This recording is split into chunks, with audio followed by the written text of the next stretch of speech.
नमस्ते। आइए आज कुछ नई और दिलचस्प बातें जानते हैं।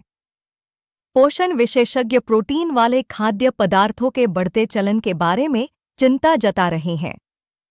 उनका कहना है कि अमीर देशों में ज्यादातर स्वस्थ वयस्क पहले से ही जरूरत से ज्यादा प्रोटीन खाते हैं।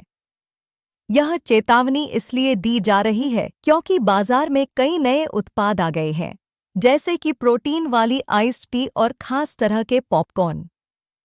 यहाँ तक कि कुछ कॉफ़ी शॉप में भी प्रोटीन वाले पेय पदार्थ लाए जा रहे हैं।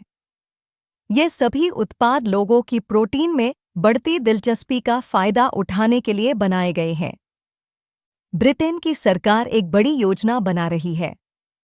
आने वाले 10 सालों में इंग्लैंड में पैदा होने वाले हर बच्चे के पूरे जीनोम की जांच की जाएगी। इसका मतलब है कि जन्म के साथ ही बच्चे की आनुवंशिक जानकारी का पता लगा लिया जाएगा। स्वास्थ्य सचिव का कहना है कि यह योजना स्वास्थ्य सेवा को बीमारी के इलाज से बदलकर बीमारी की भविष्यवाणी और रोकथाम की तरफ ले जाएगी। नवजात शिशु की गर्भनाल से खून का नमूना लेकर उसके पूरे डीएनए का नक्शा बनाया जाएगा। इससे डॉक्टरों को सैकड़ों वंशानुगत और जल्दी शुरू होने वाली बीमारियों के बारे में लक्षण दिखने से बहुत पहले ही पता चल जाएगा। अभी तक बच्चों की एड़ी से खून लेकर केवल 9 बीमारियों की जांच की जाती है, लेकिन यह नई योजना बहुत ज्यादा व्यापक होगी।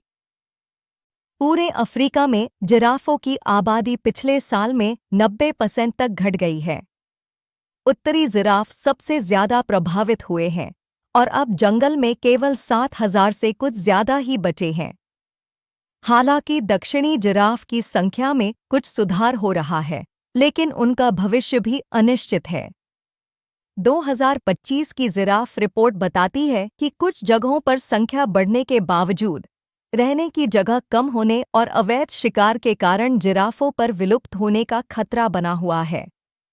जिराफ ऊंची पत्तियों को खाकर पारिस्थितिकी तंत्र का संतुलन बनाए रखने में बहुत जरूरी भूमिका निभाते हैं, जिससे दूसरे जानवरों के लिए जगह बनती है।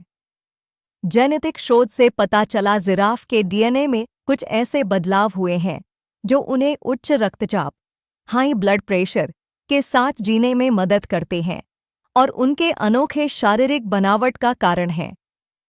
विश्व जिराफ दिवस हमें इन जानवरों और उनके घरों की रक्षा करने की जरूरत की याद दिलाता है।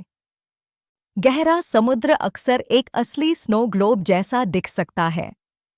जब सतह पर मौजूद पौधों और जानवरों के जैविक कण नीचे की ओर डूबते हैं, तो वे धूल और अन्य चीजों के साथ मिलकर समुद्री बर्फ बनाते हैं। यह समुद्र के मौसम का एक सुंदर नज़ारा होता है जो दुनिया के महासागरों में कार्बन और अन्य पोषक तत्वों को पहुंचाने में एक महत्वपूर्ण भूमिका निभाता है। अब 2 विश्वविद्यालयों के शोधकर्ताओं ने यह पता लगाया है कि कण समुद्र जैसे तरल पदार्थों में कैसे डूबते हैं, जहां तरल का घनत्व गहराई के साथ बदलता है। उन्होंने पाया कि कणों के डूबने की गति न केवल तरल के खिंचाव बल पर निर्भर करती है, बल्कि इस बात पर भी निर्भर करती है कि वे अपने आकार की तुलना में कितनी तेजी से नमक सोख सकते हैं।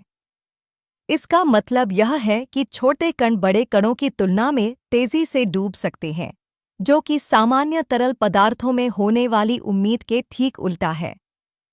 शोधकर्ताओं को उम्मीद है कि यह नई जानकारी समुद्री पोषक चक्र और माइक्रोप्लास्टिक जैसी अन्य चीजों के डूबने को समझने में मदद करेगी।